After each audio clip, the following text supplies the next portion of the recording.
Ce mois-ci, je vais vous proposer des livres d'histoire. Et tout d'abord, l'histoire avec un grand H, avec ces chrétiens qui ont résisté à Hitler, aux éditions Artege, écrit par l'historien Dominique Lormier, spécialiste de cette période, effectivement.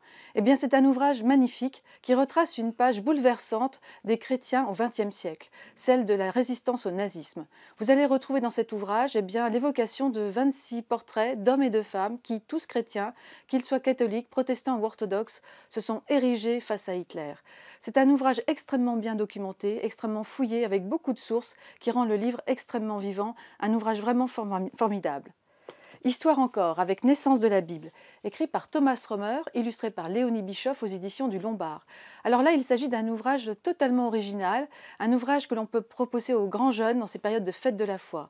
Que nous dit ce livre? Eh bien, tout simplement, Thomas Romer, grand spécialiste de la Bible, professeur honoraire au Collège de France, nous emmène dans les secrets de l'Ancien Testament. Que nous disent ces grands textes? Qui sont ces grands personnages? Un ouvrage à la fois formidable et plein d'érudition. Histoire encore, avec des histoires d'église, coup de cœur, ils racontent leur église préférée aux éditions Talendier, sous la direction de Clémentine Portier-Kaltenbach. Un ouvrage écrit par des journalistes et des historiens qui racontent tous leur église parisienne préférée.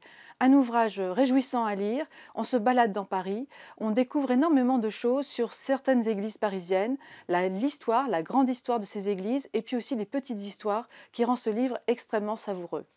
Et puis enfin, pour terminer, deux grandes rééditions, Le Chrétien Bernanos de Hans-Urs von Balthasar aux éditions Parole et Silence. Si vous aimez Bernanos, si vous aimez l'univers de Bernanos, alors ce livre est magnifique et vous permettra de plonger plus encore dans cet univers qu'offre Bernanos. Grâce à un des plus immenses théologiens du XXe siècle, un ouvrage magnifiquement bien écrit et qui rend tellement hommage à ce grand écrivain français.